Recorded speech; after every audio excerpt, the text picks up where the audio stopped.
Salut. On va essayer de battre un petit record aujourd'hui. Je déteste Catwoman, le pire film que j'ai jamais vu. C'est pas le film qui m'énerve le plus sur le principe, parce que voilà, il y en a quelques-uns que je pourrais citer, comme Moi Moche et Méchant 2, etc. Mais c'est en termes de qualité pure le truc le plus mal fichu que j'ai jamais vu. C'est un film professionnel qui fait tellement d'erreurs de débutants, d'amateurs, que ça le rend difficilement pardonnable. Quand on tombe sur une œuvre amateur mal fichue, eh ben on se dit ah, ok, c'est des gars qui ont fait avec les moyens qu'ils avaient, ça passe pas du tout, on passe son chemin et au revoir, hein. En tout cas c'est comme ça que je fais. Et c'est pas la même chose avec une œuvre professionnelle comme ça, avec un budget conséquent, c'est pas la même, c'est pas la même. Donc ouais, c'est assez insultant. Et ouais, il y a presque rien à sauver là-dedans, quoi. Il y a aucune idée, presque aucune idée, qui a beaucoup de valeur. Je veux dire, même dans les films que je déteste le plus, il y a quelques approches, quelques idées qui sont intéressantes, qui sont super mal gérées et qui sont rendues nulles à chier, mais qui au moins offrent quelques pistes de réflexion intéressantes. Il n'y a rien de tout ça dans Catwoman. Les enjeux, la façon dont les choses sont amenées, les différentes motivations, on s'en bat les couilles. En tout cas, moi je m'en bats les couilles, ça n'a aucun intérêt. Donc ça aide pas, mais bon, il va falloir quand même que je fasse une petite liste rapide. Comme je l'ai dit, aujourd'hui, on va essayer de battre un petit record. En avant pour les top 5 des meilleurs points de Catwoman. Numéro 5, une évasion un peu sexy. C'est le seul moment où je trouve que vous avez rendu le personnage un peu sexy dans ses capacités félines, sans que ce soit vulgaire ou insupportable à voir, et c'est bien. Voilà, on joue sur la flexibilité de ses capacités félines, et c'est relativement intelligent tout en sachant être plutôt léger et terre à terre, donc ça fait un petit effet. Pas énorme, mais voilà, hein, c'est un top sur Catwoman, hein, je fais ce que je peux. Numéro 4, le concept de la relation entre Halle Berry et Sharon Stone. C'est super mal rendu, ça n'a pas assez de temps à louer, ça passe pas bien du tout, mais l'idée d'avoir deux femmes fortes qui s'entrechoquent, qui essayent de se comprendre un petit peu, mais qui au bout du compte, il y en a une qui va trop loin et l'autre qui n'est pas prêt à accepter ça, j'apprécie l'idée. Et je sens qu'il y a 2-3 petits moments de rapprochement entre elles qui auraient pu donner plus d'étincelles. C'est un début d'étincelle sur quelque chose, mais ce quelque chose ne flambe jamais. C'est un petit peu dommage. Mais par exemple, le tout début où Sharon Stone défend le personnage d'Halle Berry, c'est intéressant, mais ça va pas plus loin. Il y a cette espèce de petite solidarité qui aurait grandement mérité d'être davantage, bien davantage développée, pour qu'il y ait une signification, un poids particulier à leur confrontation à la fin. Malheureusement, ça va pas très loin. Et c'est pour ça que c'est pas du tout crédible qu'elle se sente trahie par cette femme à la fin, parce que voilà, vous avez rien mis en place de façon un tant soit peu poussée entre elles. C'est juste des idées que vous avez balancées rapidement. Donc, voilà. Mais ces idées, elles avaient de la valeur, si vous les avez bien exploitées. Malheureusement.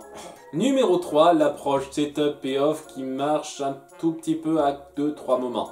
Et quand je dis à 2-3 moments, il y a des fois où c'est pas super bien amené, donc ça passe de façon assez plate, mais ça essaye un tout petit peu d'arranger ça pour quelques relations, notamment entre Halle Berry et son pote flic.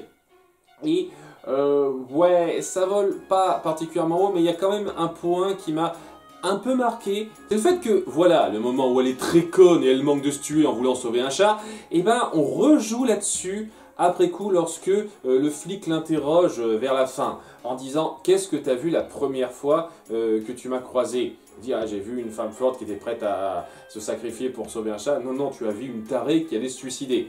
Et c'est ce qu'il a vu, quoi. Et donc, elle essaye de jouer là-dessus pour dire que les apparences peuvent être trompeuses et qu'il faut voir un peu plus loin que ce qu'on voit au premier abord. Et ce setup payoff, bien que ça parte d'un délire de départ complètement con, hein, parce que voilà, cette scène est débile, je trouve qu'il est relativement bien réfléchi dans la discussion.